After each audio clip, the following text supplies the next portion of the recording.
Gonna get caught here. Ooh, he's running away. Spirit and Acorn are gonna chase both, which is weird. But an ultimate from Zoas coming in over the side, preventing the chase from Spirit and Acorn, saving the support, making it a 1-for-1 trade from a very bad situation. Well played, Fnatic. And that's also the third kill for Soas, who's quickly getting his items.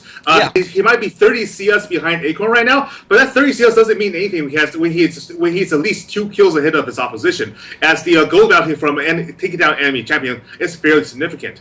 Now, it only takes a few minions to catch up on kills, so the overall situation is still relatively equal between both teams. As you can see from the goal, where Samsung Blue is actually slightly ahead, thanks to the dragon. About 1,000 gold, and that's earlier. The dragon, entirely the dragon gold almost, as well as the first blood gold still lingering on there. But yeah, I do want to note that the 2 kills have also come onto Dade at this point, and Dade, he's an assassin. He's an assassin champion, and he needs kills in order to get going. He's got those kills now, so he'll be quite happy with that. Xpeke is also an assassin, but he's only got an assist, so he is honestly quite far behind his opposite number right now, and that's going to be a problem, because if Xpeke can't get his items, he's never going to be, oh my god, Deft gets jumped on. That was a very long-range tornado from Yellow Star, knocking Deft up into the air and preventing him from getting away effectively. Meanwhile, Heart, way too deep in Fnatic's jungle, trying to put down Vision, also gets taken out to the cheers of the crowd down on the bottom left side of your screen.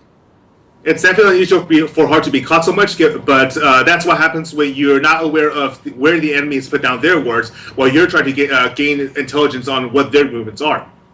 Because Fnatic has put out defensive wards, knowing that Samsung Blue wants to get into their territory, they're able to see when Heart is overextended, trying to gain that vision advantage. This allows Fnatic to push up knowing that there is no enemy wards in the area, to safely push up and control the area around Dragon. Now, the reason why Dragon is so important is because, like turrets, taking out Dragon gives you the extra go for the entire team, as well as extra experience. Furthermore, unlike turrets, Dragon does respawn every 6 minutes.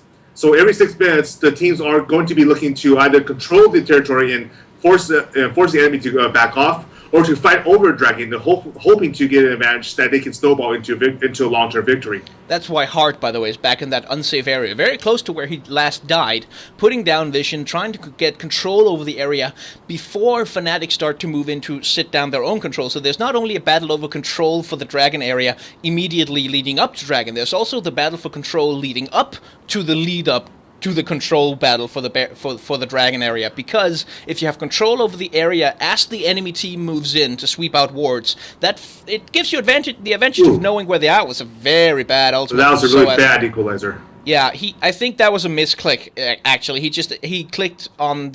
The thing is, when you place down the equalizer, you have to click twice. You have to click where you want it to start, and you have to click where you want it to end. And I think he wanted to do it in sort of a wedge shape that would sort of cut off Acorn from running away towards his own turret and force him to run leftwards towards enemy territory. But he missed the second click, and he got that useless, pointless line across the field. That's something that can happen with Rumble's ultimate, because it is pretty mechanically difficult to put down correctly. That's why it's so impressive when it works. Yep. However, it is one of the what was I?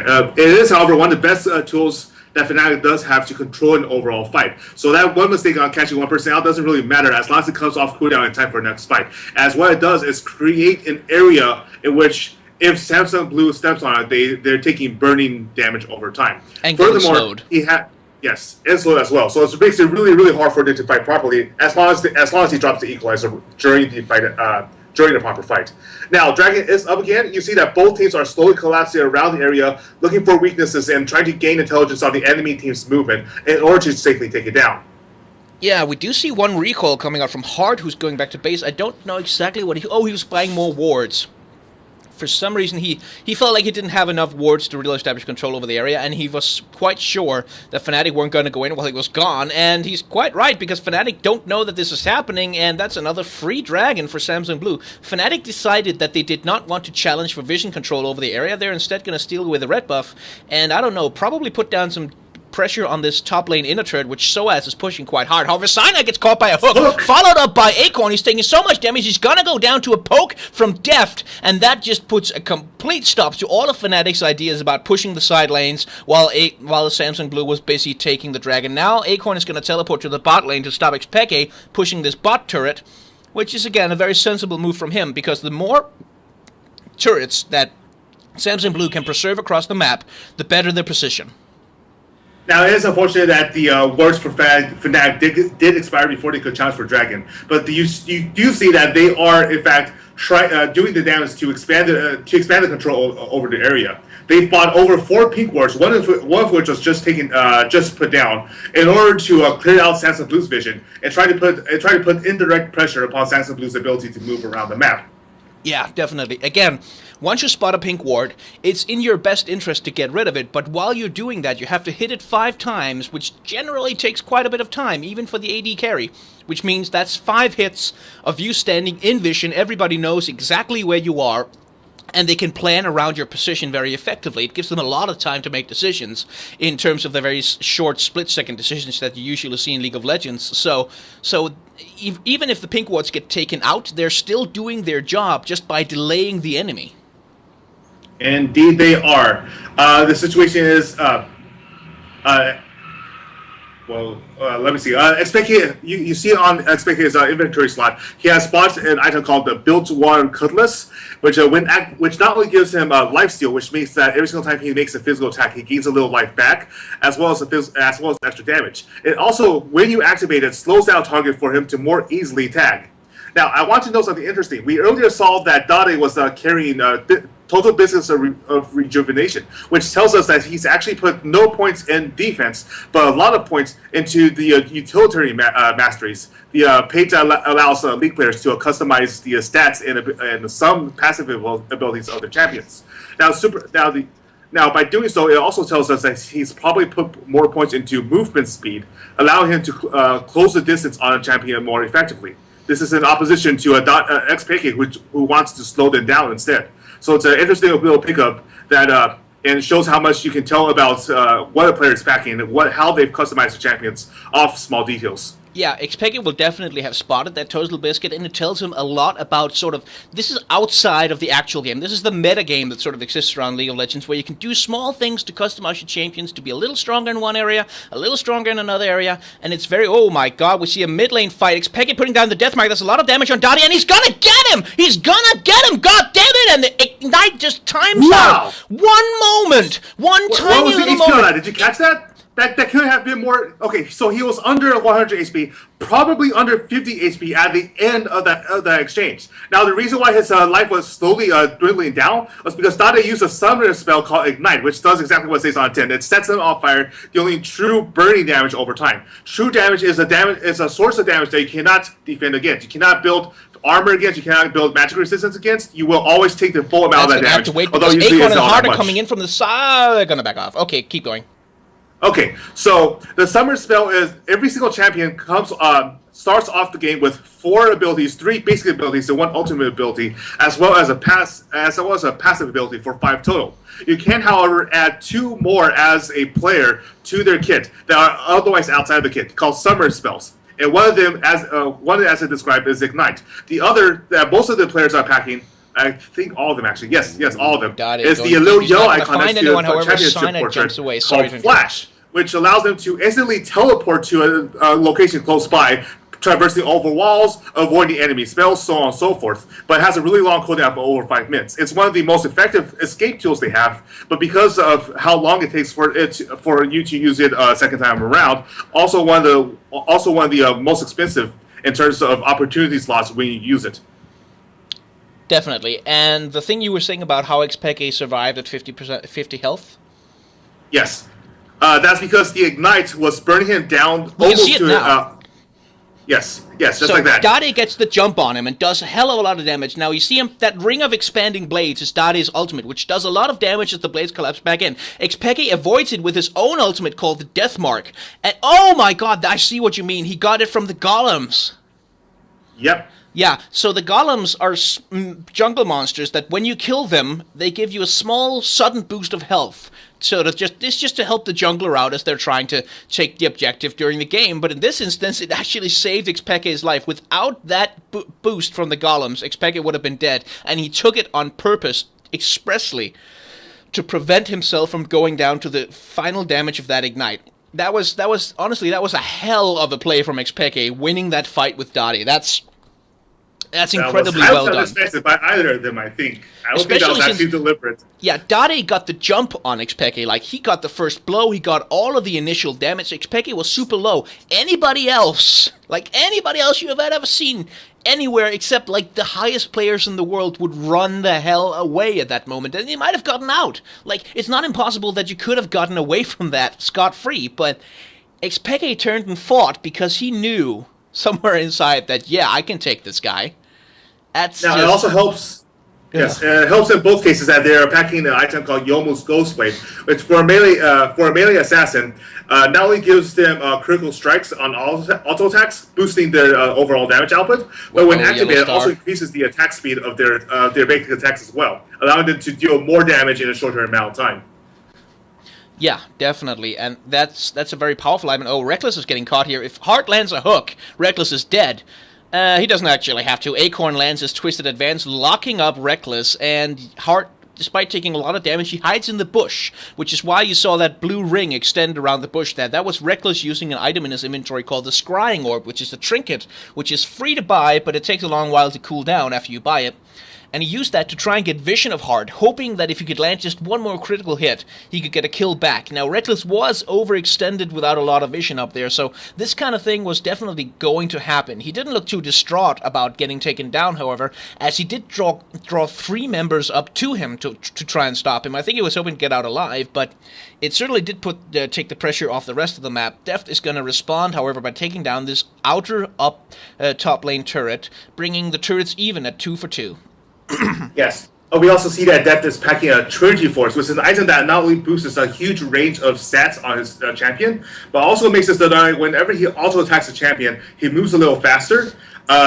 He has a basic move speed. He has increased to his basic move speed, and whenever he uses a spell, his next auto attack becomes a lot more powerful as well. So Trinity Force is one of the most standard items in Corki because Corki's ultimate is a missile barrage that allows him to utilize the spell multiple times until he runs out of ammo. It usually has like 6 or 7 charges on it as well. So allows him to use the Trinity Force proc. Trinity Force trigger a lot of times to burst down a single champion with 1-on-1. That's the strength of Corki. Corki does fall off later, as even though he's able to deal a lot of single target damage, he does have a relatively short range compared to Reckless's Tristana, which makes him more vulnerable to targets like Xpeke's Zed or Cyanide or Soaz or even like Yellowstar catching him within range of Janus spells to knock him into his team. So, in return for the burst damage on Deft's champion, he is a little more vulnerable in a direct fight. So, what he's looking to do is do what he did to Reckless earlier and catch people unaware instead. Yeah, speaking of unaware, Cyanide is very tempted because you can see they have a pink ward in the brush, and they can see the green ward from... Oh, nice bait from Pekka. They can see the green ward, and Samsung Blue was sort of hoping to catch the first person dumb enough to walk into the brush without knowing that they were on the other side of the wall. Pekka had a feeling that they would be there, so he walked in, put down a shadow out of the way in a safe place. So he walked in, put down a single hit on the ward, and then immediately jumped to his shadow to avoid the hook coming in for Hart. That's a really risky move, because if that hook had landed, if Pekka hadn't been fast enough, Pekka would have been dead. Yes. So yeah, that not only stuns the target, but also drags them deeper, closer to Thresh, and by doing so, he might have pulled him out of position far enough for Samsung Blue to finish the job with a burst of damage. Yeah, so this is a game of inches right now. Fnatic are behind by 5,000 gold, but I would say at this point, because the composition they have, because they have Rumble, because they have Tristana, because they have Xpeke on Asced, which he has shown that, yeah, he still knows how to play that champion, I would say that Fnatic aren't nearly as far behind as the gold difference would suggest, because it won't take long for Tristana has hit 2 items. She has the Infinity Edge, the yellow sword, and she has the Static Shiv, which is the pointed spear thing with the lightning coming off it. She has those 2 items. Yes. Those are her core items. Those will let her do quite a lot of damage already. Every single item she adds after that will make her stronger and stronger and stronger and stronger. Now, in Fnatic's biggest problem right now is that they have no control over their own jungle, which means that all the buffs and everything they rely on there goes Dade. are going to get taken away. But every single time Fnatic manage to catch someone, they die. Like, so even though Samsung Blue are doing a great job on the map, Fnatic keep pressuring them back with, yeah, we can kill you if we get to you.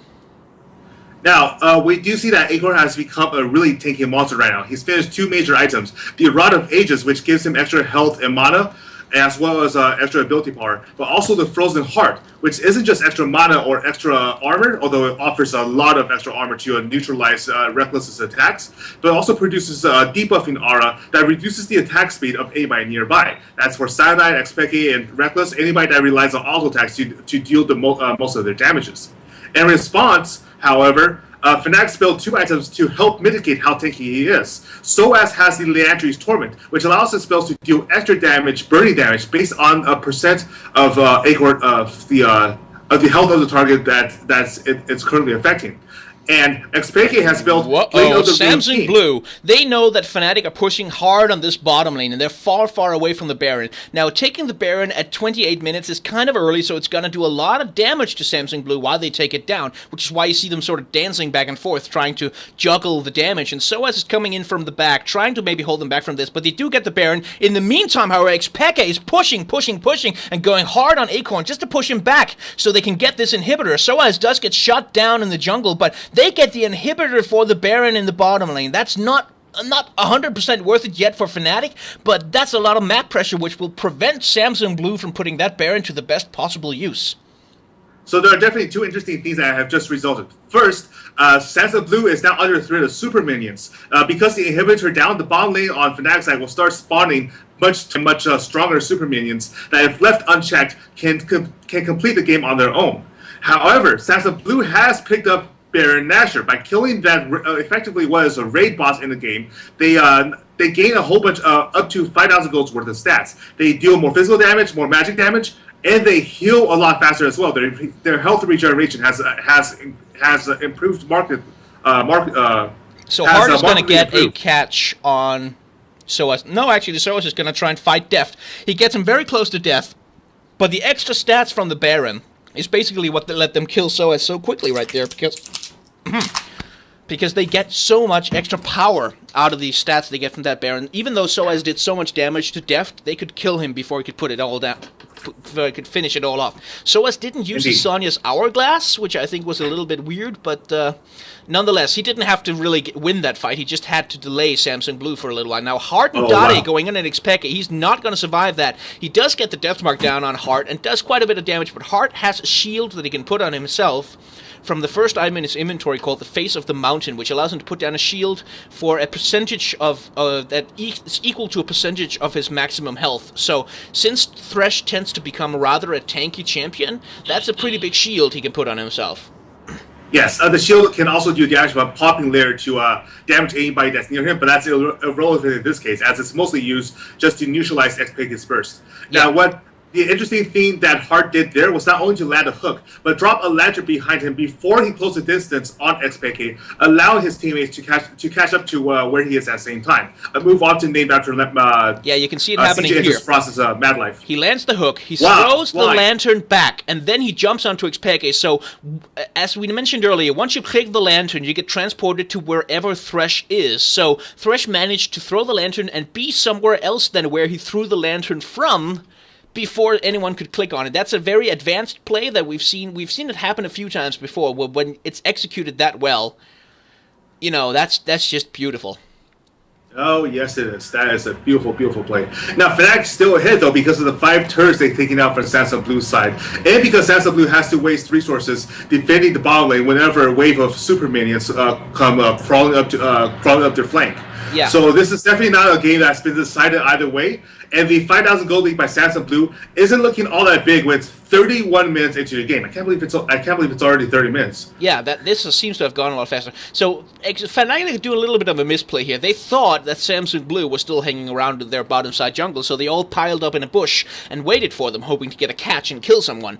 Unfortunately, Samsung Blue had all backed off to defend their base and clear out their own jungles, so it really wasted time for Fnatic that he could have been using to create more advantages across the map. On the other hand, Samsung Blue have wasted quite a lot of that Baron on not doing very much at all to Fnatic's base. All they've really gotten out of it so far is a kill on SOAS and a kill on Xpeke, and that's really not efficient when the Baron buff is meant to be such a powerful tool for pushing into the enemy base and destroying their nexus. Yeah, interestingly enough, Dade's also picked up an Infinity Edge, which not only increases the number of times his auto attacks do a critical strike, but also increases the critical strike damage, so that every once in a while his attacks will do an additional 150% on top of their normal damage. Ooh, this is an item usually seen on a AD carry like Deft, or especially on Reckless, who's already finished this a while ago. But effectively means that whenever Dade does an auto attack, somebody's going to be hurting. Yeah, definitely going to be hurting a lot. So we see a bit of a push on this inner topside turret. That's not really the highest priority target that Samsung Blue could have chosen, although it does force Fnatic to concentrate in one rather small area, which might be what Samsung Blue are hoping for a team fight. Janna is quite good at defending turrets because she can knock up whole lines of minions and do quite a bit of damage to them, even without a lot of ability power. Ooh, that's a close... It's a hook. How the hell did that land on SOAS? Doesn't matter, they're not going to follow up on it, but Fnatic really can't defend this. The Baron buff has long since left Samsung Blue, but defending an inner turret like this is very dangerous because there are multiple paths by which the enemy can flank around you and destroy you. So really going aggressive on the defense of a turret like that is extremely dangerous, and Fnatic are therefore very reluctant to pull the trigger unless they know exactly where the enemy is at all times. They force the ultimate out of Dade, which is pretty damn good because now he can't use it to go in on someone. They do, however, lose that turret because they had two members chasing away Dade in the mid lane. Now the Reckless is going back in on this fight. He's taken so low, though. He really can't stay here anymore. If Dade gets on top of him, he's dead. Yellowstar uses his ultimate. Soa's standing there with a flame spitter on. Now that was on purpose. He was sacrificing himself, number one, to let his team get away, and number two, when you use the flame spitter, you can use the Sonya's hourglass. Even though you become a golden statue and can't move or do anything, the flame spitter keeps firing, so he could do damage from invulnerability. Now, this was still not really a good fight for Fnatic because they're going to lose this inhibitor turret and possibly the inhibitor if they can't get something back or at least take out Deft or Spirit. And it doesn't look like they're even going to try. If they had lost the fight earlier, it might not have been so bad, but at 34 minutes and the longer the game goes, the longer it takes for you to recover from death and rejoin the game, called respawn. And at 34 minutes, and you see that it took almost half a minute for them to rejoin the fight, which is plenty of time for Samsung Blue to start taking down objectives. Now, as we mentioned, with the inhibitor down, Fnatic is now in a lot of trouble, and that super minions are going through. Samsung Blue, however, had their inhibitor respawn, which means that the super minions that would normally go through the base have now been reduced. Look at all that damage Dade can put down on Xpeke at that point. Oh, it was a double kill. They killed each other. I did not even see that. They killed each other at exactly the same time, too. That was incredible. Yep. Now, Dade has now picked up a Quicksilver Sash, which may be a spoiler in future fights. Now, Quicksilver Sash normally wouldn't do much to a physical damage to a champion like Xpeke Zed, as it only provides magic resistance, a lot of magic resistance, which may be helpful against SOAS, but not normally against Xpeke's damage. What it can do, however, is drop any debuff or crowd control currently on Dade, including Death Mark's damage amplification. So if he uses a Quicksilver Sash at just the right time, it makes it so that he can more easily trade against Xpeke. Yeah, if the Death Mark can't pop, that's literally half of Xpeke's damage potential out the window. So Xpeke is going to have to choose different targets from now on. He can no longer duel Dade anywhere nearly as efficiently, especially since, as you saw in the last fight, Dade can put down a whole ton of damage very, very quickly onto Xpeke's poor little European head.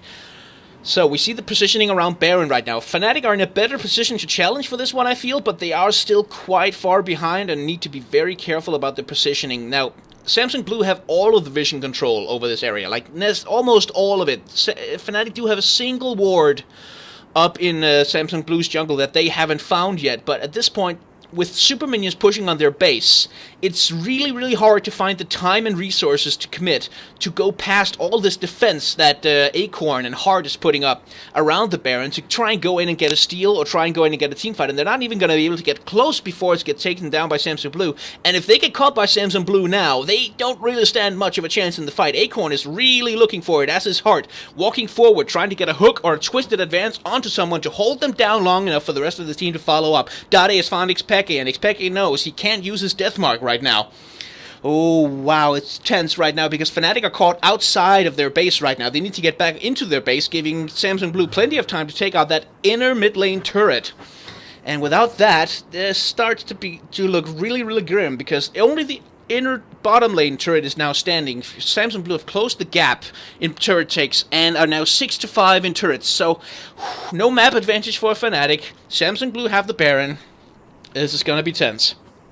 Yep, this game is surprisingly close, although the goal gap has reduced itself to, let's see, to 8,000. No, it's actually increased to 8,000. Yes, it's increased. I read that wrong. What you do see is Hart has purchased the Aegis of Legion, the little yellow shield in its inventory, and that is intended to stop as much of Soaz's damage as possible. As the Aegis of Legion not only increases Hart's magic resistance, but also produces an aura that increases all allied magic resistance as well, hopefully neutralizing the flame spitter coming out of Soaz's rumble, as well as the equalizer that's inevitably going to rain on top of their heads should they be caught in a bad position.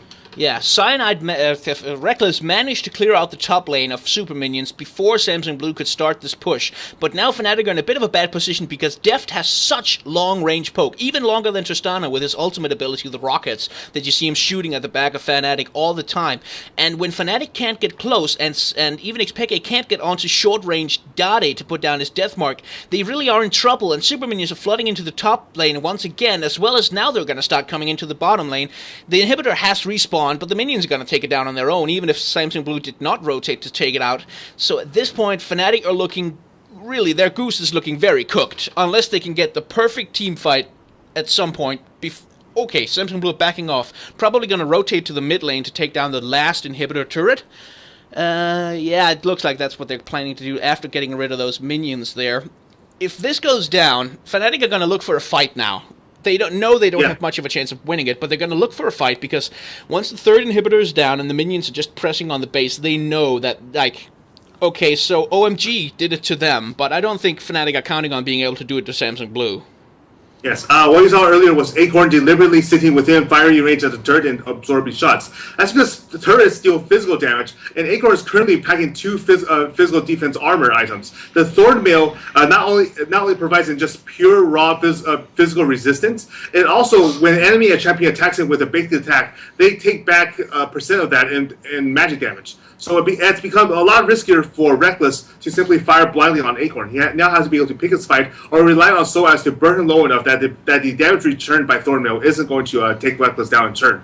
Yeah, note that Reckless did land a single auto attack on Deft, and it was a critical hit, and that took down a quarter of Deft's health. So Deft, oh my god, Cyanide gets caught by a hook, then Samsung Blue are trying to follow up on it. Now Cyanide is jumping in, as is Peke. They do not manage to take anyone down, but Cyanide is dead, and Samsung Blue is taking down Fnatic's health bar solo. Acorn, however, is going to fall. So far, it's a 1-for-1. Samsung Blue are quite low. The Baron will regenerate them eventually, but I don't think they necessarily want to go in for this fight. Peke is very low. He's not even going to run back to the fountain because he's got the Guardian Angel that can revive him once if he falls. He can be revived without going down completely, but it's a risky situation for both teams right now because if Samsung Blue get aced here, it's 40 minutes into the game. The death timers are above 40 seconds, almost closing on 50 now, and if they all die, and Fnatic can get a clear run at their base, they can take out so many objectives and turn this game on its head. Samsung Blue have to be very careful, but so does Fnatic.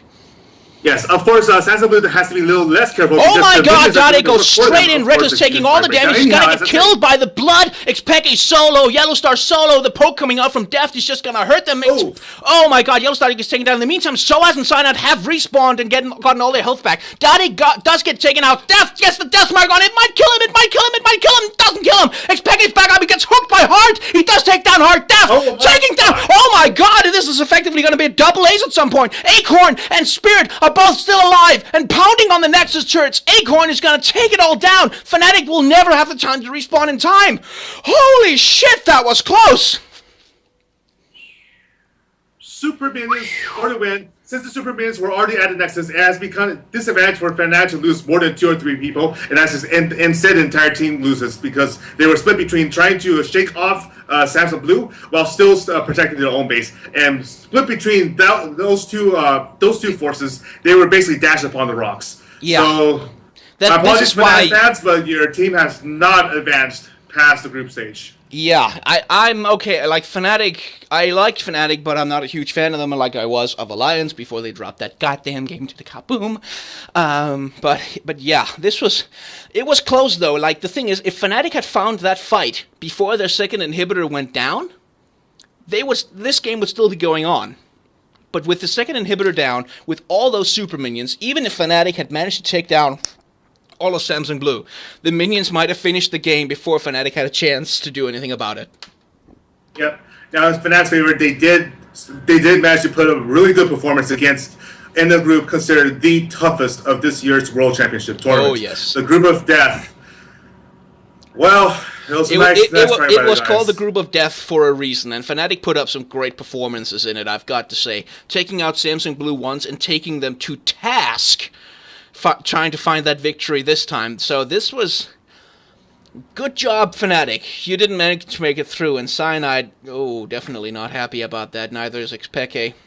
None of them are going to be happy. They have every right to be upset, but that was really, really well fought by both sides. Yeah, it really was. That was, wow, okay. I didn't scream quite as hard for this one as I did for their 2 games yesterday. But I'm going to send you back over to the regular shoutcasters, and the moment that you hear us start talking again, it will be because pick and ban phase for the next game has begun. We will see you then, guys.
kind of make alterations to your gameplay as time goes on. So sure, they can win. Do I think it's likely? No, not really.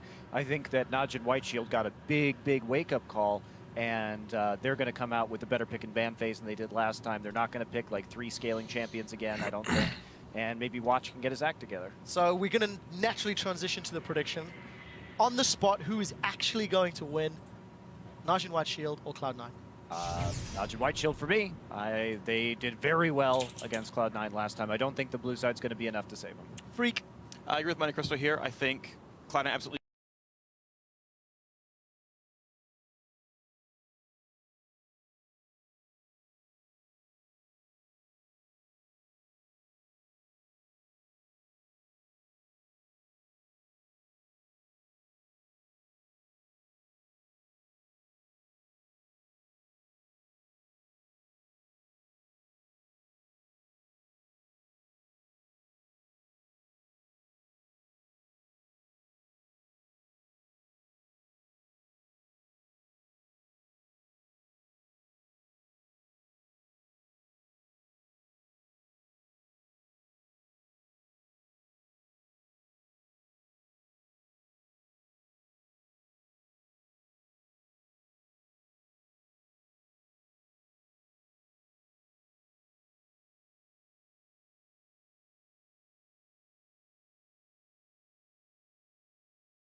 And they definitely beat the bottom lane really hard because Gorilla keeps getting... Hello, ladies and gentlemen. We are back for Cloud9 versus Najin White Shield, a deciding match which will decide not only Cloud9's chances of going through the group stages, but also Fnatic's chances of getting to the quarterfinals. So, not Fnatic, by the way. It was Alliance's chances. I'm messing them up because I still hate Alliance for losing that goddamn game to Kaboom. Anyway... Bans are coming out very quickly. There's not really much time to go through them all, except to say that the Alistair, banned again. The Cillian, banned again. The Maokai, banned again.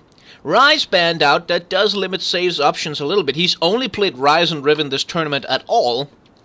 So what he's going to pick up instead is going to be quite interesting. Of course, given saves champion pool, that is quite extensive. The most important ban, however, is Thresh against Gorilla, who's proven to be one of the best Thresh players in the tournament so far, but has been comparatively lackluster on anything else. Oh, yes. Gorilla has been an absolute beast of a playmaker for Najin White Shield. Every time he lands a hook, someone tends to die, and every time someone escapes from his hooks, they have to run away from an objective that Najin White Shield then take without contest. So, Getting rid of that from Gorilla is probably a good plan. It has meant, however, that there are no bans against Goong at all, and there are no bans against Sepha. So the AD carry picks are very open, and that's a bit of a danger. And the mid lane picks are very open now. Balls has already picked up the set for High, which is a close range assassin who has a death mark he can put on people, which. I'm getting called salty in chat. You're damn right I'm salty. It was Kaboom! They were supposed to win! Anyway, gotta calm down. He has a death mark he can put down, which amplifies any damage put onto the champion after the death mark is applied. So, he can basically put down a little bit of damage with the death mark, then put down half of their enemy's health in damage, and then when the death mark pops, the other half of their health is just gonna go away. So he's a very powerful single-target assassin that Najin White Shield are definitely going to have to be careful of. Now, we do see Sneaky pick up Corki, which is a bursty AD carry. Basically a champion that does most of their damage via auto attacks. But Corki, in this case, also does a lot of magic damage via his spells. And can potentially terrify by blowing somebody up from both close and long range. Whereas in Najin White Shield, we see that Save has picked up Nami for Gorilla later on. And Nami is a hugely disruptive peeling champion that can prevent enemies from closing in on her allies, as well as giving her allies a movement speed boost to get out of trouble. And she's most famous early on for using Aqua Prison, which, when it lands on one or more targets, lifts them up in the air to make it easier for the rest of her team to deal with. I am, however, surprised that they did not pick up Tristana yet, which has been one of the most popular AD carries in the game so far, and instead has decided to give Save Kayle. Which, when we last saw Kayle was on Wicked, and that didn't perform too well. But Save is, in fact, known for using Kayle to great and devastating effect. And what Kayle does is, much to High's chagrin, is able to turn a target invincible for a few seconds, meaning that they don't take any damage, even if Death Mark goes off while the yellow shield is on them. Yeah. So that is definitely to. Yes. So that's a clear counter, and a clear counter pick to Balls' said, which does mean that in the top lane, they really won't have that much defense against Rumble. Like, Kayle is powerful, but she's also squishy. Her main sustain is the ability to heal herself for a bit of mana, and that's really, I don't think, gonna be quite enough to deal with Balls' Rumble, which means they might be going for a lane swap here, which we will explain if it happens in the game, otherwise we're gonna stay away from that particular barrel of rats. Speaking of rats, Sepha has picked up Twitch. We've seen him a couple of times before today.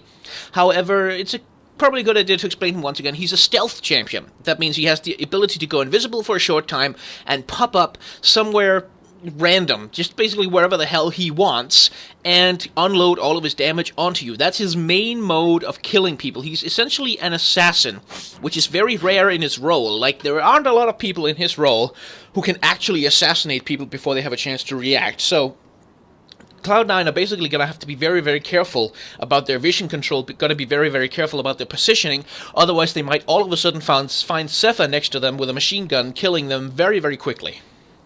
In fact, there are quite a few assassins on the Najin Shield side. You see that Goong has picked up Ahri, the Fox Mage, who has the ability to land a charm ability from a long range. If she lands that, not only are you unable to respond with any spells or attacks, but you walk towards her, and she's able to offer spells deal extra damage on you as well. So that's definitely something that they have to be careful to avoid, as well as all the power coming out of Zephyr as well. It is worth noting that Twitch is the champion that Zephyr piloted to a 9-1 victory over his fellow Korean teams during the Korea regionals for World Championships in first place. So this is definitely a champion he's very used to and very used to succeeding on. Yeah, so it's certainly Naj and White Shield are the favorites to win this game coming in. The Western teams, including Cloud9, but particularly the European ones, have shown a certain level of inconsistency this tournament that the Korean teams have not. And well, I won't quite say that because Naj and Shield did lose perfect game to Alliance just yesterday. Well, that was because Alliance were on their game in every single way, shape, or form. That's the inconsistency coming in. But the Korean teams have been a lot more consistent. Let's put it like this, in just being good at all the basics of the game, and that's kind of where the rubber meets the road in League of Legends in a long tournament. If you're not consistent, then it doesn't matter if you have 1 or 2 brilliant games. You're still going to be put in a position where you could get knocked out of the group stages because you lost the game to the goddamn least powerful team available. So no, that's not true. That's not true. It wasn't Dark Passage. Dark Passage was a lot worse. Well, yeah, but I said available, and Dark Passage wasn't available in these groups. Timer, yes, timer. Yes. I am getting distracted by how angry I am at Alliance. There we go. That's a timer for you. Fortunately, we are about 1 minute and 30 seconds into the game now. There we go. Minions have spawned, and everyone's just set up a lineup scrimmage across the map, and it looks like we're going to see standard lanes as well. No lane swaps this time, which means that Zephyr and Gorilla will be fighting Sneaky and Elimination in the bot lane. High will be going up against Goong in the mid lane. Watch and Meteos will be jungling against each other, and Save and Balls will be having a lot of fun up in the top lane. Probably Balls is going to have more fun than Save, but we'll see. Well, neither Balls nor Save are particularly mobile, especially early on. So, Gorilla face checks into the bush. The bush keeps you invisible until you attack or until somebody steps into the same bush you are, or they drop a ward to cast vision into the bush. So, Gorilla was not aware that Sneaky and Elimination were nearby, and Sneaky and Elimination were not actually aware that Gorilla was about to check either, but they took advantage of the opportunity as it was presented to them. Yeah, definitely. And now Zephyr is taking quite a bit of poke from Sneaky as well. He's laying a lot of it back, especially with his poison damage. Twitch does have the trick that his auto attacks apply poison to the enemy, which deals damage over time. Excuse me, I've got some water in the wrong side of my lungs right now. Which deals damage over time, so even if he doesn't trade that well initially, like with his immediate attacks, he does get some more of that damage back over time. So trading with him can be a little bit finicky, because he can take you very low and you can escape, and you think you're home free, but then that damn poison ticks you down. Yes, he also has the ability called Contaminate, which based on the number of stacks of poison he's managed to apply to, he can also take away all the stacks in return for doing a huge amount of magic damage upon your face. So that's definitely something to be wary of when trading damages with Zephyr, as he's able to execute you if you're not careful to match your health and manage the range between you two to escape at the last moment. Yeah, that's what Sneaky is going to look to do. Once Sneaky hits level 6, he gains access to his ultimate ability, which is a long-range poke with small missiles that will enable him to keep quite a bit of distance between himself and Zephyr, so long as Zephyr doesn't go invisible and sneak up on him. So that's going to be the trick between those two AD carries in the bot lane, is who basically can get the drop on the other, who manages the distances and the positioning correctly. Of course, the same thing applies for Zephyr, in that once he hits level 6, he has access to an ability that greatly extends the range of his auto attacks, allows his auto attacks to pierce multiple targets while still dealing full damage, and increase the overall damage that he does per attack. So just as Sneaky has a long range ability once he hits level 6, so does Zephyr. The only difference is that Sneaky can spam his missile barrage multiple times before he runs out of mana or runs out of ammo, while Zephyr has to wait for his ultimate ability to come off cooldown instead. Yeah, Sepha delivers it in a huge burst at once, and Sneaky delivers it over time. So, again, it's a very huge contrast between the styles of play coming in between the two AD carries. Elimination getting a little bit too close to that bush, has to disengage with a tornado. This, by the way, is what Janna, who Elimination is playing, is so very good at. She has a lot of tools to reposition the enemy, to get them out of her face, and out of the face of her carry and her team. So, Sepha is going to have to be careful of her pushing him away when he pops either his ultimate or his invisibility, because if she does, he can blow that cooldown without getting a lot back for it. Yes, indeed. And both champions also have ways to either keep we do see that Watch is sneaking into the bottom lane bush, and as I mentioned before, the bush keeps you invisible, and Nigel Whiteshield knows that there are no Elimination's going to get too close. That's a cocoon coming onto his face. He takes a lot of damage, but he manages to flash away just barely. I will note that Meteos is nearby. I don't know if that's just his jungle path or whether he was sensing that something might be up, but either way, Elimination escapes, and if Najee and Whiteshield want to dive this, they're going to find a bug in... No, he's walking away, but he would have been in very close proximity if Najee and Whiteshield really wanted to fight that one out. So, crisis averted. Yes, indeed. Now, the ability you saw Elimination use Flash is not part of Janna's kit. Each champion has 4 abilities and 1 passive, and none of them are on Janna are instant relocation spell. However, each player can add an additional 2 spells called summon spells to each champion. In this case, Flash is an instantaneous relocation instantaneous teleport to a different location, allowing her to either bypass walls, skip over spells, or simply just to close in on a target if she really wants to get aggressive. It is, however, a risky spell to use, as once it's down, it stays down for another 5 minutes before you can cast it again. Yeah, definitely. Meteos has taken over duties in the mid lane, holding back that minion wave while his mid laner High goes back to heal up and buy some items. Now, what he's doing there is called lane taxing, which means that you come into a lane as a jungler and say, I'm going to help you out here, but in return I'm going to grab some minions. Now, in solo queue, people can get really, really angry about that. That's a ranked play for casual players or pro players, and that's because you take away resources that people want for themselves. But in team play, lane taxing like that is usually an encouraged strategy that the teams consciously choose, because it helps the jungler out when the mid laner isn't anywhere nearby to take the minions anyway. Yes, because if there's nobody nearby and nobody's taking the last hitting the minions, then nobody gets the gold. And last hitting means, and the only way to get a gold for a minion is to be the one to land the killing blow on them. Putting damage and letting the turret take them down doesn't grant you anything except for the experience of a nearby minion dying. Whereas gold is what determines how quickly you can grab items and therefore increase your stats and your ability to outfight the enemy later on. Yeah, we see itemization is also varying a little bit between Sepha and Sneaky. Now, Sneaky has gone with 2 Doran's Blades.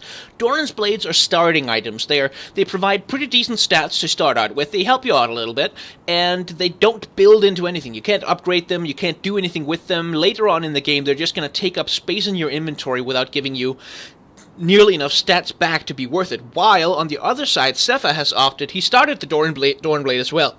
But since then, he's picked up a longsword, which he can upgrade, which gives him 10 extra attack damage, and the Vampiric Scepter, which is also upgradable, and also gives him quite a bit of life steal to start out with, which means every time he hits someone, he's gonna get some health back. So even if he does get poked low in the lane, he now has a decent way to get back up to full health, besides the help from Gorilla, who can also heal him a little bit with one of his abilities.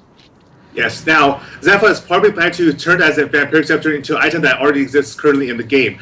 You'll see that High is packing a Bilgewater Cutlass. The first item is in his inventory. That looks like a saber. What it does is not only does it give you extra damage, extra lifesteal, it also allows you, when you activate it, to slow down a target and damaging them, allowing High to better stick close to his intended victim.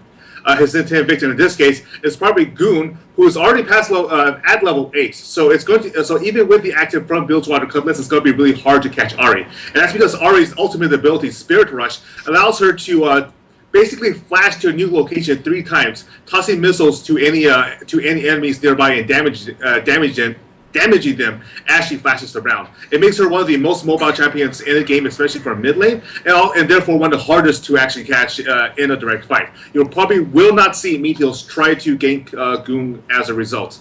Yeah, he has like, unless Meteos knows that Goong has already wasted his ultimate and his flash, he's probably not going to try for it too hard, because he's going to waste a lot of time and probably take a lot of damage from not a lot of advantage. He's probably rather going to focus in, like, I will note that, however, neither jungler has really shown up much this game so far. Watch is down there right now, but he's been spotted. He tried that single gank on Elimination, which didn't quite actually just put, okay. Whoops. Nothing happened there because he got defended by Elimination's Tornado there, but if he hadn't had that defense, Meteos might have actually taken quite a bit of damage there. But neither jungler has really shown up aggressively so far in the game. They're both farming their jungles, waiting for them to hit some item spikes, and just be a little bit more powerful before they try going into the lanes against these champions. And item spikes are basically when you complete an item and you know that your opponent has it, so you have it in terms of the amount of... Whoa, Sepha taking a lot of damage. He manages to go invisible at the right moment. Elimination pops his ultimate to heal up Sneaky at the last second. Oh, the poison is ticking down, but he gets the shield from Janna, keeping him alive. That was very close. Meteos is nearby, but he seems to be running much to the mid lane to help out High against Goong, who's also putting down quite a lot of pressure right now. Very good, Goong. Please keep doing that so Alliance can get out of the group stages, while Notch and White Shield are gonna go for... Yeah, I'm a little biased. I'm a little biased, I will admit it, but Obscurica is biased towards America, so it all evens out. Let's see. They're gonna take the dragon, and there's no contest, because they didn't have to get the kills, but because they put down so much pressure on the mid lane and on the bottom lane, they managed to prepare for the dragon to get taken without any issue for them. Now, High does roam up to the top lane, which forces Save to blow his flash, which is one of his summoner spells with a 5-minute cooldown. So, for the next 5 minutes, Save is going to have to play a little bit more carefully, because he's vulnerable to ganks, both from High, who can roam quite fast from the mid lane, and from Meteos, who will probably be coming up to try and take advantage.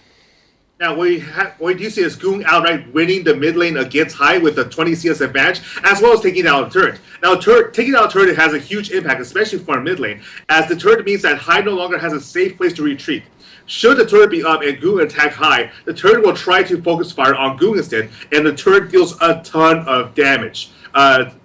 However, with the turret down, it now means that all of Notch and White Shield has gained an extra 100 gold, as well as Cloud9 losing some of the control they have over the middle of the map. Now, Notch and White Shield also take. You've also seen White Shield take down Dragon earlier, and like the turret, Dragon offers approximately 100 to 150 gold per individual for the team that takes him down. But unlike turrets, the dragon does respawn every 6 minutes after it's been taken down, allowing the team to either repeatedly quite a bit of damage onto that turret. Them to fight. I don't know, actually, speaking of turrets, that turret really should have focused fire Sneaky there, because he was putting down a lot of pain on Sepha, but I think Sepha was just outside of turret range himself, and if you're outside of the range of the turret, it won't really bother to try and protect you. Sepha does try to sneak in with his invisibility, because he's got 2 teammates roaming down from up top, but, yeah, they're basically too safe. Sneak and Elimination are too safe under their turret, with Janna down there who can push everyone away. Notch and White Shield know that it's just a bit too risky to attempt to really go in for a turret dive at this point. Yes, indeed. You also see that Goong has already finished his Zonia's Hourglass, which is an item that not only grants Ahri a bit of armor, as well as magic damage in form of ability power, but also, when activated, it temporarily turns her into a golden statue. Now, why would you want to be an immobile statue? Well, for one, nothing in the game can actually damage that statue, so it's a good way to go in and be safe, especially if a high magic land... Speaking of safety, Elimination is face shake into the brush down there. He gets out with surprisingly little damage because of his great disengage, although Sneaky now is in a little bit of trouble, but we got a teleport coming in from Balls. If Balls can catch someone here, that's going to be huge. He can't exactly, and Gorilla just uses the tidal wave to try and slow everybody down. Oh my god, a cocoon lands on Balls. That could be the end of him. No, he gets out with a tiny little bit of help, but Ahri comes in from the side, bursting him down immediately. You go, Goong! Oh wow, Goong escapes with a little bit of health. The Ignite is on him, but it's just not enough, even with the poke from Meteos coming into his back. So it's a 1 for nothing, but everyone blew so many cooldowns to even get there. That was a very big fight for not a lot of objectives. Well, it might have possibly given Cloud9 some of the pressure on the outer bottom lane turrets, but it's definitely a dangerous situation for both teams, especially given how much damage they took from each other. The taking first blood does, however, mean that Notch and White Shield gained a bounty of 400 gold for Goong, and a bunch of gold for his teammates as well, as everybody got an assist. And the 400 gold is because normally when a person goes down for the first time in the game, they give the enemy team that took him down 300 gold. First Blood, however, gives an additional 100 on top of that, as well as the experience for taking it down. You see that used right away into a Sorcerer's Shoes that not only allows Ari to move around faster with her basic walking speed, but also allows her spells to penetrate through magic resistances that not only do the champions naturally get by leveling up, but will be building in order to make sure that she doesn't kill them outright. Yeah, so that's a bit of an advantage for 19 White Shield because they don't lose that outer bottom lane turret. Cloud9 were not quite confident enough to go in on it, even with 19 White Shield being so low, because again, at this point in the game, those turret hits can still turn the fight around. So everything's pretty much reset to normal at this point. The dragon will be coming up in about a minute and a half or so, well, a little bit more than that.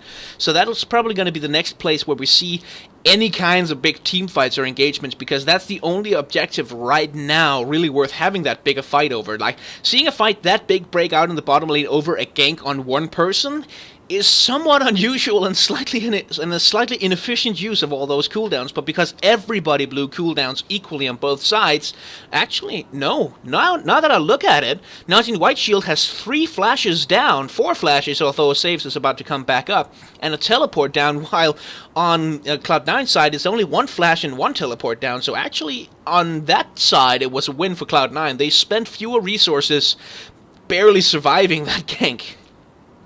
Yes. However, they are starting to run behind. Well, they're about 2,000 gold behind because of the dragon turret that Nigel White Shield took down. So it's not. They can't quite breathe easy yet. Given that even without a flash, they are still individually out damaged and still vulnerable to a goon simply showing up out of nowhere and tagging somebody with a charm and blowing them up. So this is definitely something that they have to play more carefully now, especially since Nigel White Shield is probably quite willing to simply distract them with the promise of a fight without actually fighting them. And the reason for this is because Save has finished his Gnasher's Tooth.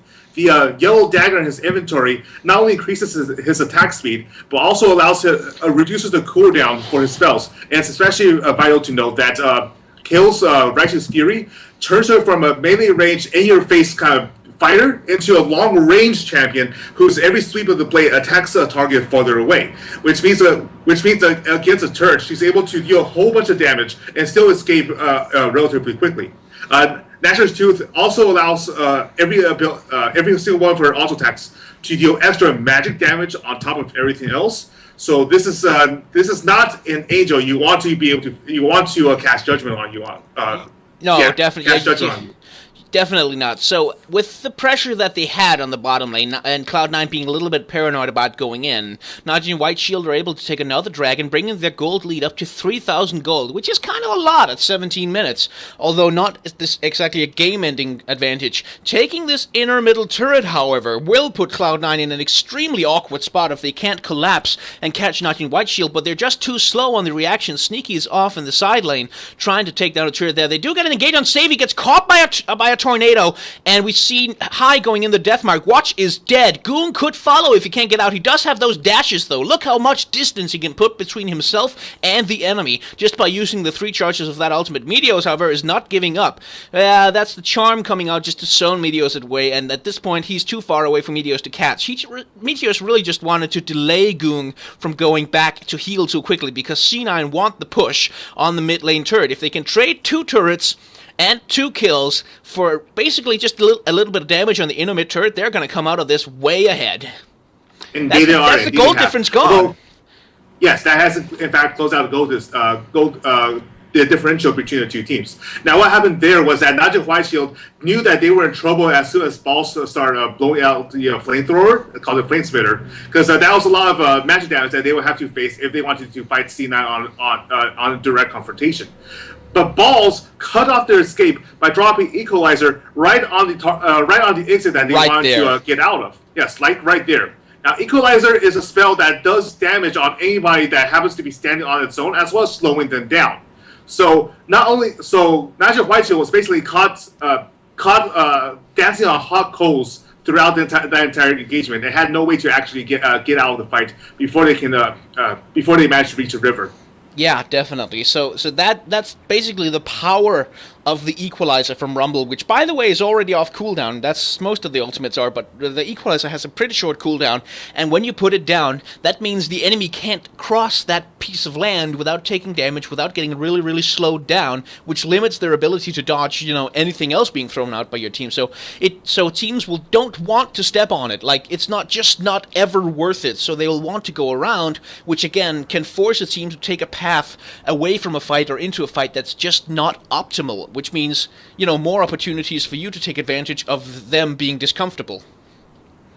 Is that a word? Discomfortable? Uncomfortable. Uncomfortable, yes. You see that Cloud9 know that they're on the defense right now, has put a lot of wards on their side of the jungle. I think, have we touched on wards this game? No, we haven't, Not right? yet, no.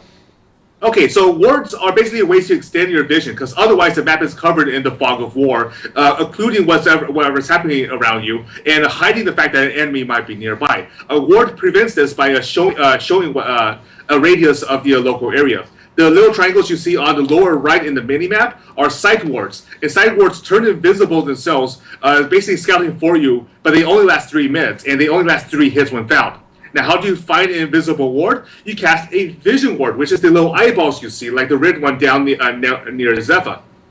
Yeah. And the vision ward is a pink ward that does not turn invisible, but will last permanently until destroyed by an enemy player. And they can last 5 hits compared to a sight ward's 3. Vision wards are also more expensive at 100 per unit, and you can only have 1 per person on the field at a time. So it's definitely something to carefully manage, as it's one of the few reliable ways to make sure that you can catch an invisible enemy, such as Zephyr and such as Meteos.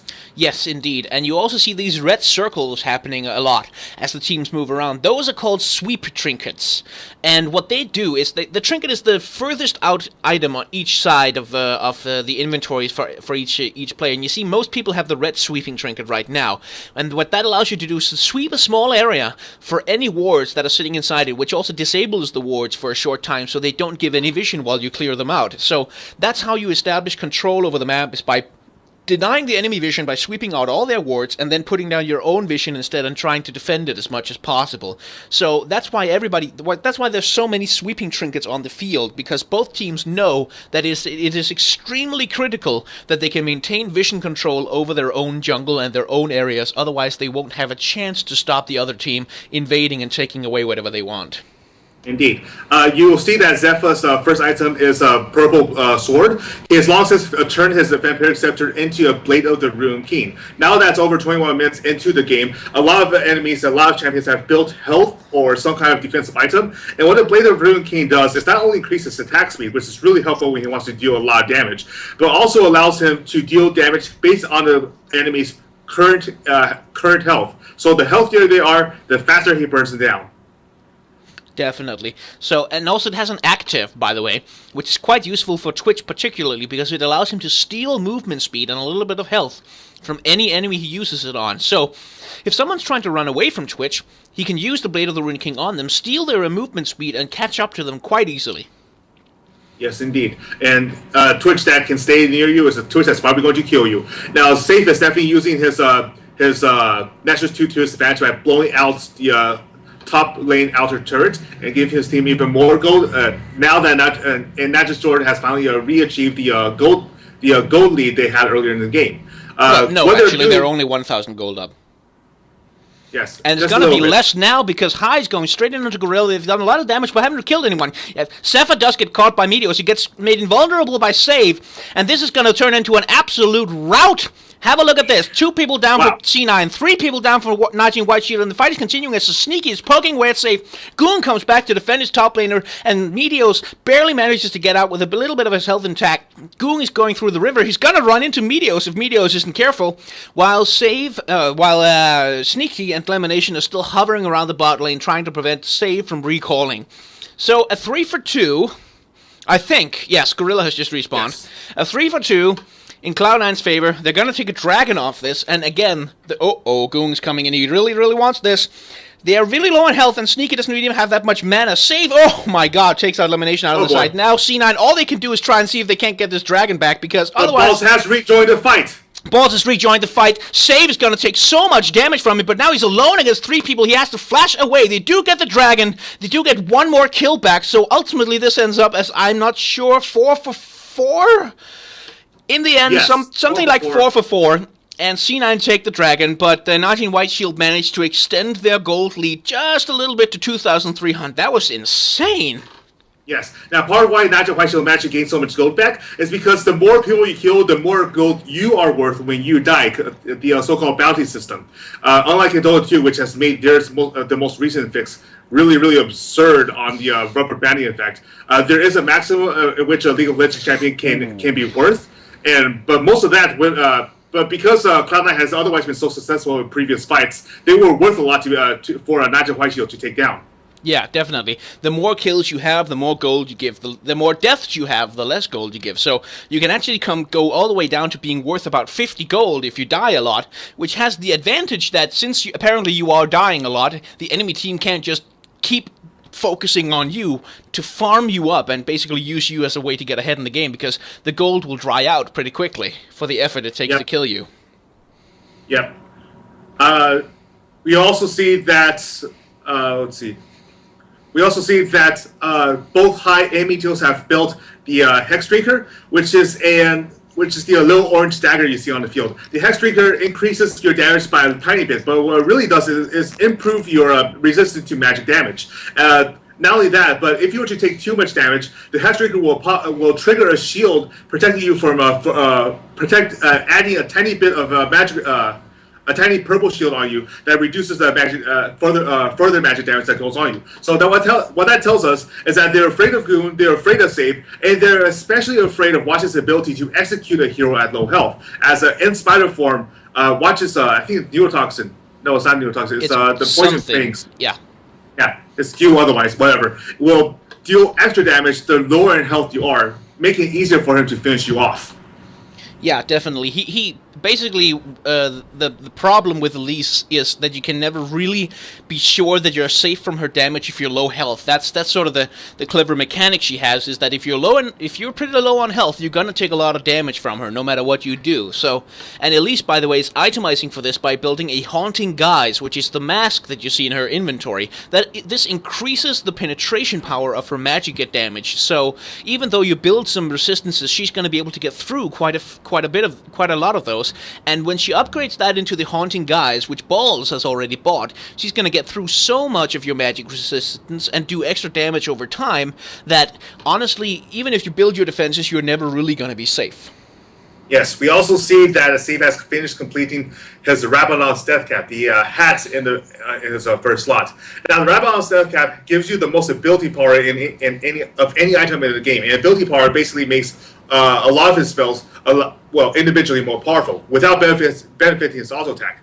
What it also does, however, is have a passive ability that increases the ability power of all the other items that happen to be given to him, including the Nash's Tooth and the 2 Doran's Wings in his inventory. Meanwhile, Nash's Shield's taking advantage of Cloud9's absence to push through mid lane, take down. If they take this inhibitor turret, that's huge for Cloud9. You see, Balls has to put down his equalizer across the minion wave, hoping that the turret will start firing on Najin White Shield and drive them back. But just basically, C9 were way out of position while Najin White Shield were running down the mid lane, and because they couldn't just run through the middle of the lane, because that's where Najin White Shield is, and they would have jumped on them, and Hai was off in the top lane, they had to go all the long way around the other side of the base in order to get to there. And we can see a mid laner fight right under the turret. This is dangerous for Hai, which is why he's focused on the turret first, because he really doesn't want that thing hitting him while he's trying to deal with Goong. Goong is forced to pop his Sonya's Hourglass, which gives Hai a little bit more time to escape. However, with 2 people collapsing in from the jungle as well, Hai is definitely going to go down. I will say that this was worth it, however,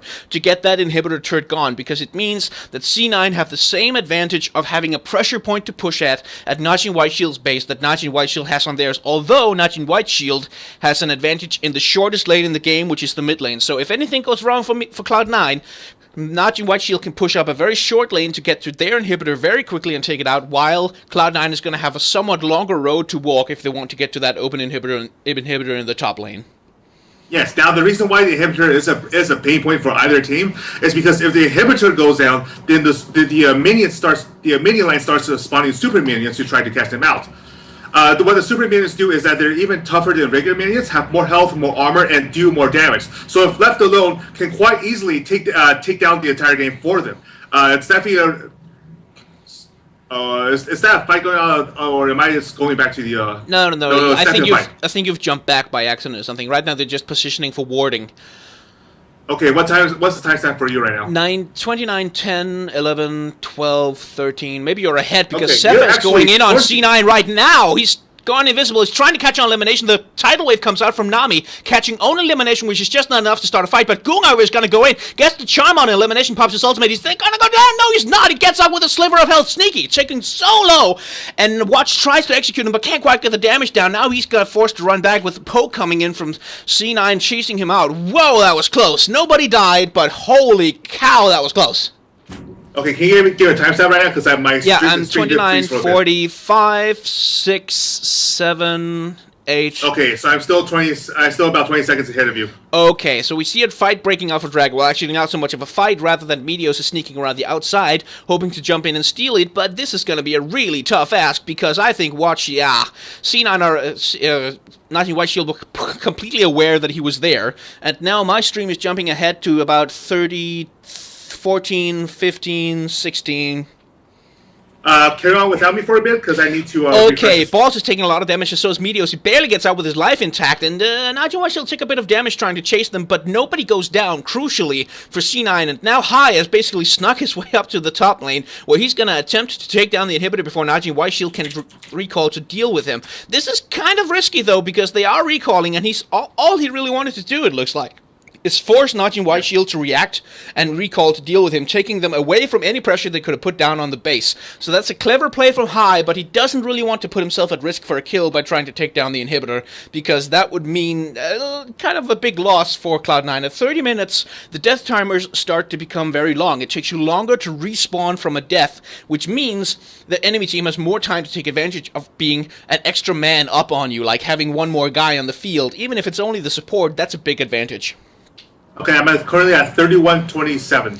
Okay, you're still about 13 seconds ahead of me. I'm at 16, 17, 18, 19, 20.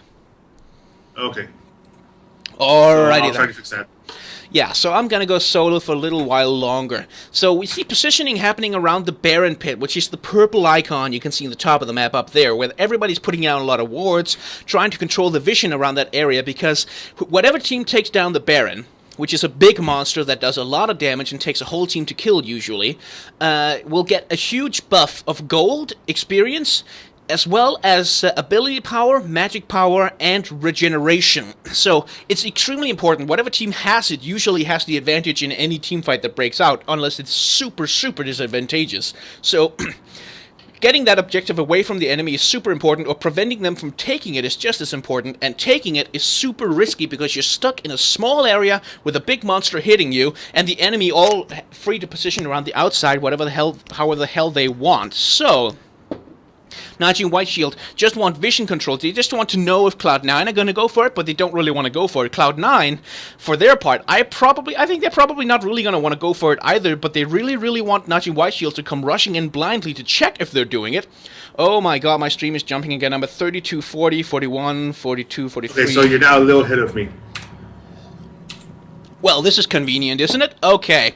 They're being chased a little bit down the mid lane here, and Nigel White Shield just retreating again, because Hai, once again, and my stream seem to be jumping. Okay, I need to find a different stream, ladies and gentlemen, because I don't know what's going on. We're back in the bottom lane. Hai's pushing the top lane. I'm at 32:54 right now, and yeah, Hai is pushing out the top lane. He's trying to take down the inhibitor while the rest of C9 is distracting Nigel White Shield. Now, every single champion in the game can, in fact, recall back to the back of their base at any time, as long as they are not interrupted by any source of damage or crowd control from obviously an opposing unit, including minions. I've been trolled by minions before where I try to go back and they damage me and I have to be stuck. Yeah, that's happened to me too.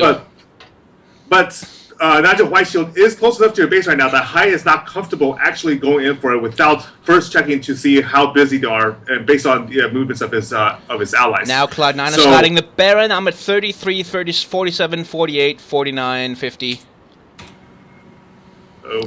Okay, so Cloud9 Cloud9 yes, are pressuring. there we are. Yeah, Cloud9 pressuring the Baron, which forces Najee and Whiteshield to respond. But in the meantime, High in the top lane has taken out that inhibitor. Gorilla's the only one there to stop him, which is really not a good idea because he's squishy as hell, and High has the death mark on him. That's an easy kill, and now all he has to do is dodge around Goong for a while. He's not going to escape this one, but all he has to do is stall until his team can maybe do something else in the mid lane with that Baron. They didn't get the Baron, but they didn't want one. Okay, so what happened here? What Cloud9 did, which is very clever, is they used the Baron to drag Najee and Whiteshield away from the base. And they sent High up there to take the inhibitor because they knew, whatever, like, he's going to get killed, but he's going to get an inhibitor. That's all the map pressure we need. The bonus, however, is that Gorilla was up there for some unknown reason. I think it was just trying to stall High until Goon could arrive, and that meant that High could not only get the inhibitor, he could also get a kill on the support, forcing Najee and Whiteshield to really go on the defensive for the foreseeable future. Indeed. Now, now the reason why Najee Whiteshield is willing to fight over the Baron in the first place is because if they risked giving Cloud9 the Baron, the game becomes immeasurably harder, even harder than it is now with the inhibitor down. And that's because although Baron is a raid boss that can do a whole bunch of damage to Cloud9 for Najee's Whiteshield, if they were to take Baron, Cloud9 would have gained over 5,000 gold's worth of stats in terms of physical damage they can do, extra magic damage they can do, as well as health regeneration to mitigate how much attacks that Najee Whiteshield can put down on them. So yeah. This is definitely something that neither team wants to easily give up. And when a team easily gives up, that usually means they're in a huge amount of trouble. Yeah, definitely, and we see the Baron dance. This is what that is called, by the way. And teams are just dancing around the Baron. Nobody wants to go in. Nobody really wants to commit to it. They're just hoping to catch out the other team and establish vision control. That's the Baron dance. And you'll see regular shoutcasters use that term quite often. And you see people placing wards over walls in odd positions, just trying to find some way to get information about what's going on. And the interesting thing here is that nobody has picked up a scrying orb yet. A scrying, oh my god, that's going to have to wait because Sephiroth is in the middle of C9. Lemonation does manage to knock him up. He takes a lot of damage. He has to get the ultimate on him from save, and Goon goes in trying quite deep. And we do have balls, Meteos, and High all going down. That's 2 for 1, 2 for 2, in fact, for Najee and Whiteshield. But Najee and Whiteshield are so very, very low, and Sneaky is so very, very healthy. They're chasing onto Watch right now. It's quite tanky. He's not going to go down easy, but if he can't find a way to get away, he's still going to take so much poke damage from Sneaky that he's not going to have any option to survive. I don't know what the hell I did with that blah, blah, blah, blah sound, but I hope you enjoyed it at least.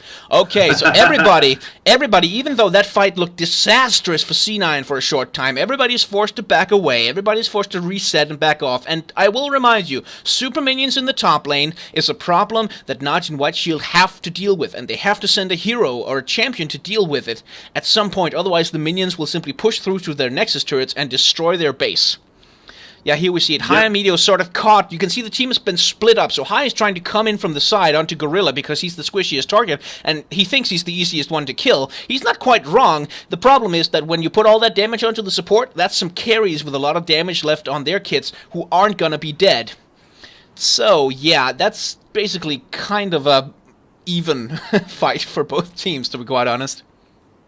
Indeed. Now, the inhibitor does respawn eventually. I believe it's like every 4 minutes. Yeah. And the timer is ticking down on Cloud9's ability to pressure Najee and Whiteshield based on their lane positions. And you see that Najee and Whiteshield is now exerting a lot of vision control over the Baron Nashor area. Oh, Meteos gets caught by a charm from Goon. He has to run away with his ultimate, which makes him invisible. But now that won't be available for an engagement on any fight around the Baron pit. Indeed. You also see that Elimination is now clearing out wards as well by putting down a vision ward to spot the ward he knew that Najee Whiteshield put down earlier. Again, as the inhibitor has respawned for Najee Whiteshield, so some of the pressure that they were otherwise facing has now been relieved. The super minions that will otherwise be clobbering through their base have now been reduced to regular cannon minions at best, and that's a little less scary when their own minions can clear out the line for them can clear all the line for them. So both teams are right now pacing around, looking for an opening, looking for weaknesses in the enemy defenses. And this unfortunately is the most passive part of the game because neither team is willing to risk everything in all-out reckless engage at this moment. Yeah. In terms of items, though, you do see that Goon is increasingly worried about the magic damage coming out of both Sneaky and Balls, given that Corki does a lot of spell damage on top of everything else. So he has spotted a Negatron Cloak on his 6th item slot. A Ninja Trunk Cloak is purely magic resist, no other stats, but is otherwise a great item when you expect the enemy team to drop a lot of spell damage right on top of your face. To counter that, however, Sneaky does have the Sorcerer's Shoes. Most of the time, AD carries will want to purchase an item called Berserker Screams, which allows them to attack faster. But because most of the damage coming out from Sneaky is from his spells and magic power, especially from his Rocket Barrage, the Missile Barrage, the spell penetration boots allows him to deal more damage than otherwise, especially if the enemy team, like with Goong, starts building magic resistance. Oh, yes, indeed. So the thing that's going on here right now is that the mid lane is so open for Cloud9 that if they choose to actually go for the Baron, Najin White shows, Sepha gets in, puts down a bit of damage on Sneaky, but not really quite enough. He hasn't popped his ultimate either, though, so he won't be too unhappy with that trade. But Najin White Shield can push down the mid lane anytime they want and destroy Cloud9's inhibitor. There's no turrets there to stop them. There's nothing really there to hold them back. So if Cloud9 choose to go for this Baron and Najin White Shield spotted, they don't have to fight over the Baron at this point. However, if Najin White Shield go for the Baron and Cloud9 try to push up the mid lane, there's two turrets still there to stop them, which means that Najin White Shield can come in behind them, trap them between turrets and an enemy team, and that can be a very, very ugly fight for Cloud9 indeed. Now, you saw that elimination put a shield on himself, and yet a single attack from Baron Nashor tore right through it. That's exactly how powerful Baron Nashor is on a one-on-one basis, and why teams have to be very, very careful about when they engage. If a team chooses the wrong time to attack Baron Nashor and commit to it, the enemy, and since Baron Nashor deals not only a ton of damage, but also reduces your magic defenses, the enemy team can take advantage of your recklessness to take you out in the middle of taking down a raid boss. Yes. So this is another reason why neither team are engaging heavily right now, because one small mistake can throw away an entire game at 40 minutes into a game. Yeah, that's the thing. Like, the later the game goes, the less you can afford to make mistakes. So the longer the teams are sort of milling around, unwilling to actually take a fight, the worse it gets for them if that fight goes wrong. I will say, however, that as the game goes later, it's going to get worse for Cloud9, because High does not scale quite that hard into the late game as he would perhaps wish. The enemy team is going to have more and more ability to blow him up when he dives. We see that looks like, that's Alliance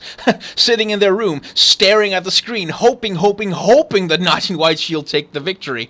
Ooh, how much stronger are the minions after the inhibitor is destroyed? The super minions are incredibly strong. They are hyper powerful. They can win the game on their own. The regular minions just get a little bit stronger. Strong enough that the enemy minions will eventually get pushed back by them, so you will get minion waves coming into your base, but it doesn't really happen super quickly, so it's not an immediate worry. Well, what you saw there was Najin White Shield pushing on the mid lane to force Cloud9 to respond, which means they can run up to the Baron, clear out all the vision, and make Cloud9 really, really paranoid that it's about to be taken without them responding. And this means Cloud9 are running into this river blind. They don't know what's going on in there, and they still don't have a scrying orb. Something else. Cloud9 has decided... Instead of going for Baron, however, Cloud9 has decided to get a turret instead, which is a much smarter thing to do in the middle of a chase. Yeah. So unfortunately, they don't know where Sepha is, but they do know the Sepha is coming by. So they can't quite finish the turret off. Najin White, except for the minions do... No, the turret's still up. What happened instead was that Najin White Shield's bottom lane, the minions have clumped up under the second turret, taking it for them. This is another reason why you have to pay attention to the mini-map, as, frankly, it doesn't always take champions to take an objective. Oh, yes, definitely. And now, so Cloud9 didn't manage to get that turret back in the mid lane. They put a lot of damage on it, but it's not going to really be enough to create a map advantage. And now Najin White Shield are back pressuring the Baron. They're not going for it. They're just waiting for Cloud9 to run in so they can jump on them and destroy them completely. Goong is waiting off to the side, hoping to catch High out 1 versus 1, or Balls. Yeah, he gets the charm on Balls, and that's half of Balls' health gone in a single combo. That's not even with a Deathfire Grasp. That's just the pure damage that Goong can do because Balls has not built a single defensive magic resist item. Sepha trying to go in on Sneaky. Sneaky has to jump away. Elimination has to pop his ultimate in order to get Sepha out of his face, but Sepha takes a lot of poke damage back. Now Balls has to use the Sonya's Hourglass to try and get away from Goong. He's not going to need quite enough. Goong pops his own Sonya's Hourglass. I don't know how the hell that's going to turn out, because we're looking at the mid lane right now, looking at the river right now, where Save is going to get taken down by Meteos and High, but they're getting pounded on from the backside by Watch, and Watch also gets taken down. Oh my god, where the hell are we? It's a 2 for 3, 2 for 4, and it's a double kill for Meteos. This game just got blown wide open by Cloud9. Oh my god, they could finish it and knock Alliance out of the group stages altogether. The bastards! So part of what happened was that Zephyr, despite sneaking up on the enemy team, he wasn't able to respond fast enough when Elimination was able to use Monsoon on him, knocking away Nigel Whiteshield and healing up some of Cloud9's players. Furthermore, Boss also dropped the Equalizer right on top of Zephyr, forcing Save to use intervention on him to keep the burn damage from taking him out. So now Cloud9 has the opening to take Barry and Asher, giving them the advantage, and putting Nigel Whiteshield in a very precarious situation. Yeah, this is really, really, really bad for Najin White Shield, and I'm just gonna have to write "God damn it" on Twitter because I am quite upset that Alliance might be getting knocked out by these upstart Americans. Okay, so they're still, however, 4,000 gold behind, but with the Baron buff on, that's a 5,000 gold bonus more or less in terms just of stats, not of real gold, but of temporary stats that they have for as long as the Baron is on them. You'll also notice that Hai has built himself a Guardian Angel. Those are the white rings around him.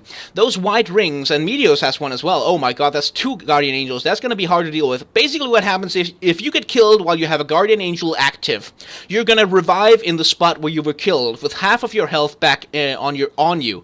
Unfortunately, you can't move, and you won't be put nearer to your team while you revive, so if the enemy team is just clustered around you because you dove in too hard and got killed in the middle of them, you're going to die twice, but you still take up enemy time and resources. It's a backdoor attempt. Yeah, we got a backdoor attempt coming in for Cloud9. They're going to take down Inhibitor. There's only got 3 members there, and we've got full recalls coming from the entire Nightwatch Shields here. There's all of Cloud9. All they wanted was the Inhibitor, though. They don't want to go for a fight here because they're still inside Najin White Shield's base, and Save is clearing out the bottom lane, preventing Cloud9 from rotating anywhere but perhaps to the mid lane. That looks like to be where their target is. They're going to go to the mid lane, take out the last inner turret there, and probably hope to take some more advantage of that. But Cloud9 are not going to play this one out. Not going to play this one out recklessly. Now, if you want to know why Cloud9 managed to take the fight so decisively against Najin White Shield earlier, I invite you to look down at Elimination's items and the very first lot, where there's a little yellow, yellow shield. The turret survives, just barely survives with a sliver of health. It's going to fall the moment a minion even comes close to it. There it goes. Yeah, and the minions just need to sneeze on it.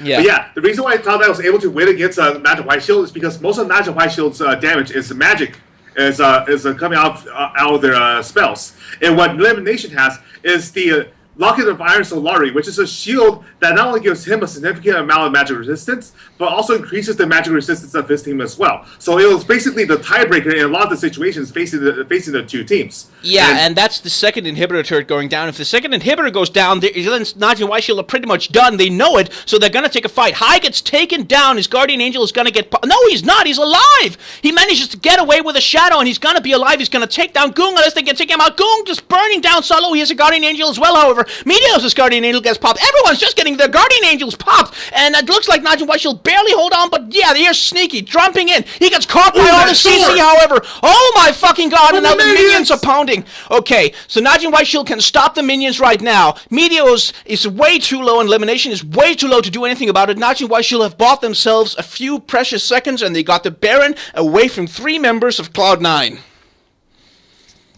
Jesus!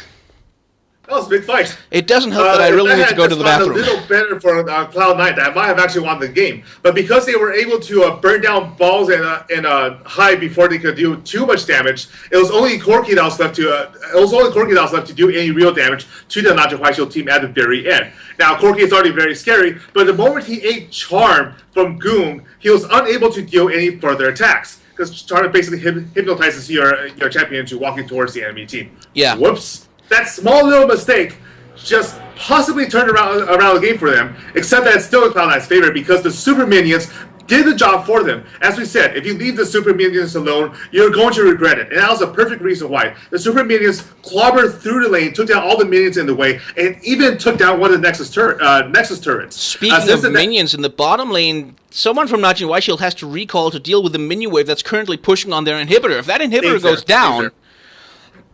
Saves there, yeah. It's but that inhibitor, they have to... It's probably one of the best champions to take down even a super minion wave at a time because of his attack speed kit. Yes, definitely. Now, the thing about losing a Nexus turret, though, is that you really want both up. The Nexus is the only win condition in the game. If that goes down, a team loses. And in this case, Nigel Whiteshield has the most vulnerable Nexus at this time with only one turret to defend it with. If Cloud9 were to suddenly rush up and take the second Nexus turret down, suddenly even the super minions can win the game for them. This is definitely a situation they want to avoid at all costs.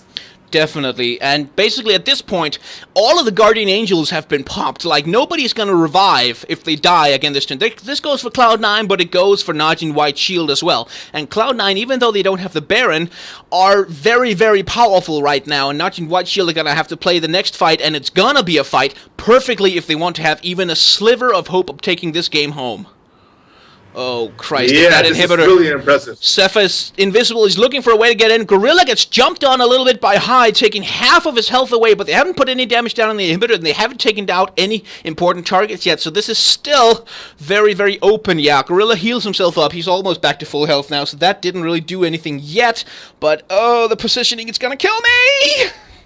Now, part of the reason why Cloud9 is having such a hard time pushing in compared to how they were taking turrets outside of the base is because the walls of the base forces them into a tight corridor before they can actually reach any of Nigel Whiteshield's turrets.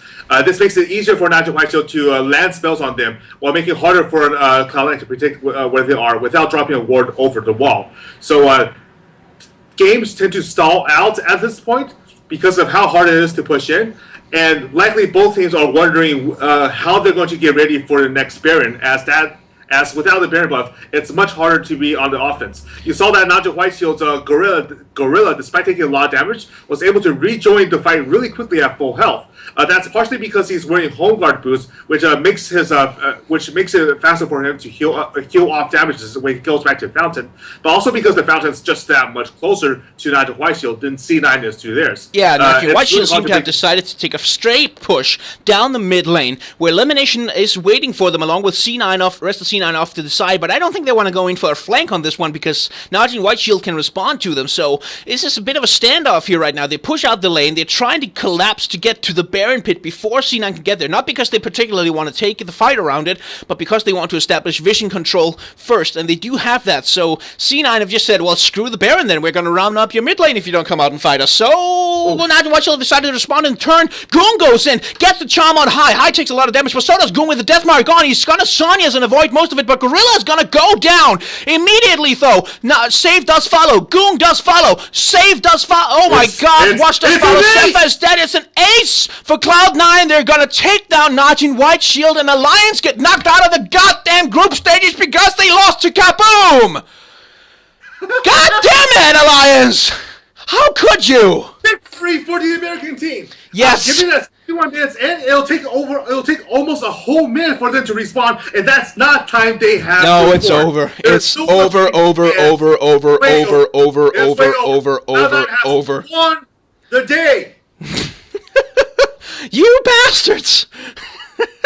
God damn it, America, but I can't fall. I like Cloud9. I like them. I wanted both Alliance and Cloud9 to get out of these group stages, but since we can only have one, I guess Cloud9 will do. Congratulations to Cloud9 for an extremely well-played game, and somewhat of a misplay from Najin Whiteshield, I feel. They could have probably played that a lot better. They definitely could have played that a little better and also improved their itemization. However, what this has reduced this down to is a rematch between Cloud9 and Najin Whiteshield for first and second place. Yes, indeed. They have to fight for the seed now to see who will be facing the other teams in the playoff bracket in Busan, South Korea. Yeah, that's gonna be huge. So Cloud9 has just managed to barely take down Najin Whiteshield. In a couple of minutes, they're gonna have to do it all over again from the other side of the map, I would assume. But for now, they're just so happy to have made it out of the group stages in one piece. I'm sorry, man, but no European teams are advancing this year. That's fine. We took down the Koreans first. I will be proud of that. I will be proud that we took down the Koreans first, and that we were the first and probably the only team ever for quite a long time to take a perfect game off a Korean team. So I'm gonna go to bed, crying myself to sleep with that in my head. But yeah. Oh, you might not be able to go to bed yet because the tiebreaker games are right after this. Well, that, and it's like 2 p.m. where I am right now, so that's another reason. Yeah, we got the tiebreakers, but before then, I need to get to the bathroom before I have a terrible, terrible accident with all these heart attacks they're giving me. So I'm going to send you back to the regular shoutcasters who will take you through the post-game. The moment we start talking again would be the moment that Picks and Bans has begun. See you then, ladies and gentlemen.